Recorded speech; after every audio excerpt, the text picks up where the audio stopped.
Michael has always been a night commuter.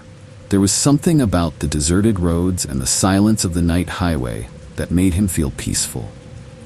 When his job often required trips to remote corners of the country, Michael had no problem getting on the road, even if it meant crossing deserted highways at night. He was used to the rare lanterns that cut through the darkness, to the lonely gas stations in the middle of nothing, and to the fleeting glances of the rare cars that whizzed by. But that night, something was wrong with his ride. It all started when his navigator stopped showing the route, pointing to an endless, unknown road. It wasn't the first time Michael's technique had failed him in the desert. However, the oddities did not start with the navigator. When he refueled at the last gas station, he noticed that there was no cashier there. Leaving the money on the counter, Michael decided not to dwell on it. The problems of small towns, he thought. The further away he got from the city, the more he felt strangely uneasy. The highway, usually empty and calm, began to look ominous. Michael noticed that all the cars he had seen before seemed to have evaporated. There was not a single headlight around, not the slightest sign of life. It was then that he noticed her, an old, shabby car parked on the side of the road. The headlights are pointing into the void, and the doors are open. Michael slowed down, wondering what could have happened. But stopping in the desert at night, he drove on, adding speed, but the feeling of anxiety did not leave him. After driving a few miles, he saw something strange again. The headlights from behind, which were rapidly approaching. It was too fast to be an ordinary car, and too silent. Michael's gaze darted to the rearview mirror. The headlights were getting closer, but the sound of the engine was indistinguishable.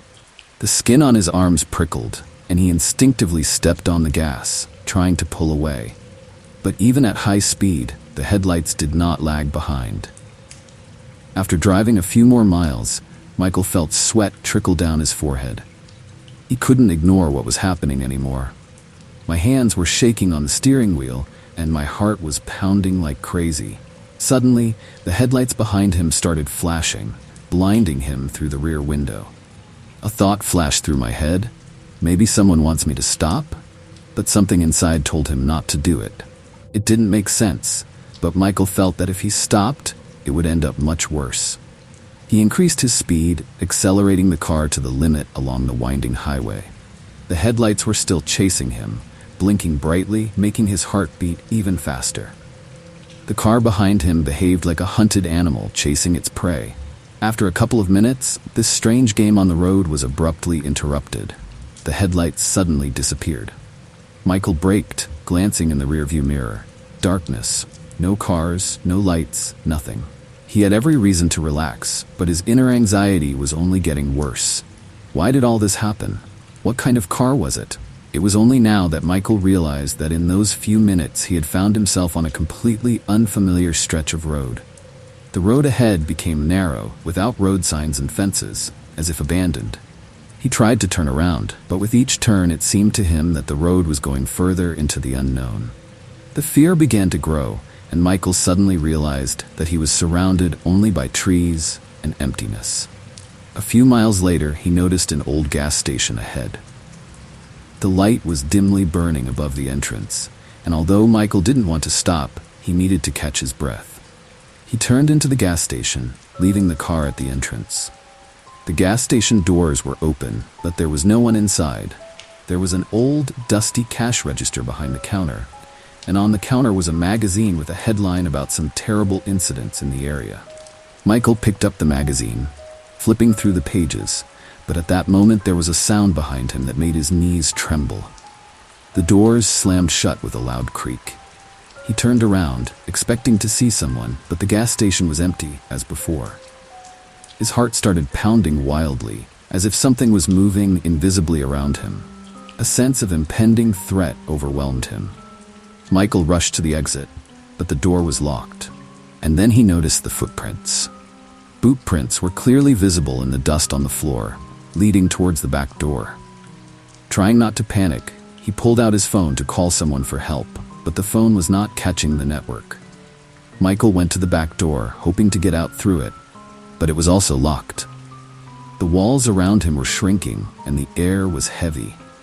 Exhausted by panic and powerlessness, Michael sat down on the floor near the door. Suddenly, he heard the sound of a car. It was the same car whose headlights had been chasing him on the highway. He looked out the window and saw this car slowly approaching the gas station. Michael screamed and pounded on the glass, but the car stopped a few meters from the building. No one came out of it. Michael felt a terrible sense of hopelessness. The silence on the street and incomprehensible events drove him to the limit. He no longer understood what was going on and couldn't get out. Michael was breathing heavily, watching the car through the dusty glass. She was standing motionless. The headlights were off, but in the dark she could see someone sitting inside. He couldn't make out the driver's face, just a silhouette frozen behind the wheel. The clock on his phone showed that it had been more than an hour since he had been in this abandoned place. But nothing had changed on the street. It was as if time itself had stopped. Michael felt trapped. He tried to open the door with such force that he tore his nails, but it remained closed. My head was spinning. My mind was frantically searching for a way out, but nothing came to mind. The walls seemed closer and closer, as if they were pressing down on him from all sides. He suddenly felt that he was losing control, that his thoughts were becoming more and more chaotic. A knock. Someone tapped on the glass outside. The sound was quiet, almost imperceptible, but in the deathly silence it sounded like a thunderclap. Michael looked up sharply. The silhouette that had previously been sitting in the car was now standing right next to the window, right next to it. It was terrifying. The figure was unnaturally still, as if someone had purposely frozen in one position. The face remained in shadow, despite the fact that the gas station light illuminated the front of the building. Michael backed away, not taking his eyes off the figure outside the window. He wanted to scream, but his throat was constricted, as if his own fear prevented him from making a sound. Suddenly, the figure began to move. She slowly raised her hand and tapped on the glass again, this time a little louder. The glass under my hand rattled strangely, as if it was about to burst. Michael frantically looked around, trying to find at least something that could help him get out. There was an old fire extinguisher in the corner. Grabbing it with trembling hands, he began to beat on the door. But the old metal structure only gave a dull sound, not yielding even a millimeter. As he hit harder, Michael felt it getting harder to breathe. One question was beating in my head. Why doesn't anyone stop? The figure outside the window suddenly disappeared. Michael blinked, trying to figure out what had happened. He pressed himself against the door, straining his ears, listening for the slightest sound. The car was still parked outside, but its doors were open. The silence around them was frighteningly dense. He moved slowly to the back of the room, trying not to make any noise. Suddenly, he heard an engine start outside. My heart skipped a beat. Is the car really leaving? He cautiously looked out the window, but the headlights illuminated the gas station.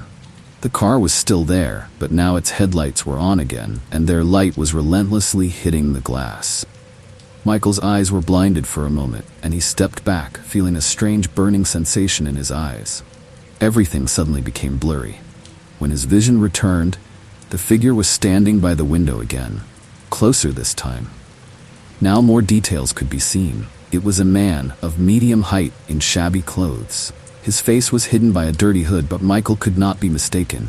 Something in his posture, in the way he stood, made his blood run cold. It was unnatural. The seconds seemed like an eternity. The man outside the window slowly raised his hand and ran his long, dirty fingers over the glass. The glass cracked with a rattling sound. Michael ran to the side, trying to hide behind the counter. He grabbed the phone and began to dial an emergency number in a panic. There was no response. There was no connection. Nothing. The phone was useless. The figure outside the window did not move, but the pressure from her presence increased. Michael felt the air around him getting heavier and heavier. He realized that if he didn't find a way out now, something terrible was waiting for him. The end is near. He rushed to the back door again, and with the last of his strength, hit it with a fire extinguisher with such force that his hands trembled. The door still wouldn't budge. Despair grew like an invisible scream inside his head. And suddenly, the door from behind opened with such a noise that Michael did not immediately understand what had happened. A man stood in front of him. Not the one by the window, but the other, tall, in a shabby coat and with a chilling look. He was standing right in the doorway, blocking the exit. Without saying a word, he took a step inside. The smell of damp and rot hit Michael in the nose as the stranger stepped closer.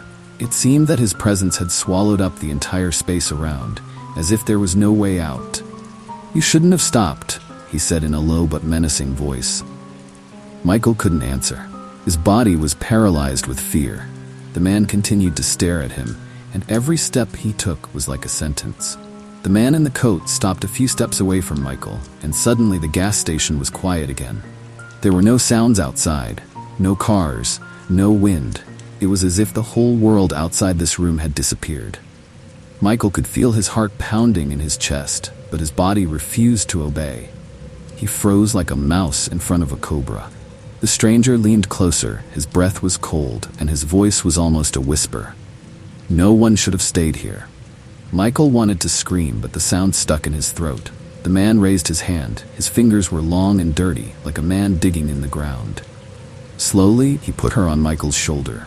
The contact with that icy hand caused a strong shudder that ran through his entire body. The man continued to look straight into Michael's eyes.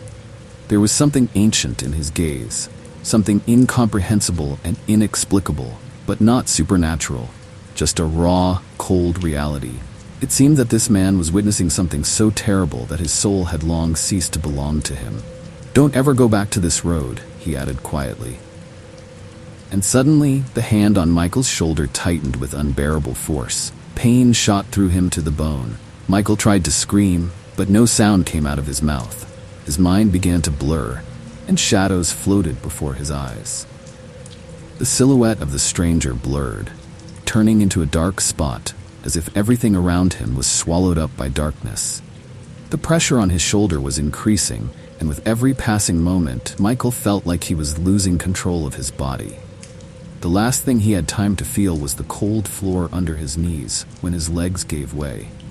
Silence engulfed the gas station again, and in the morning, when the first car arrived, there was nothing at the abandoned gas station. No Michael, no strange man. Only a broken door and a lone empty car stood in the middle of an abandoned highway where no one was supposed to stop.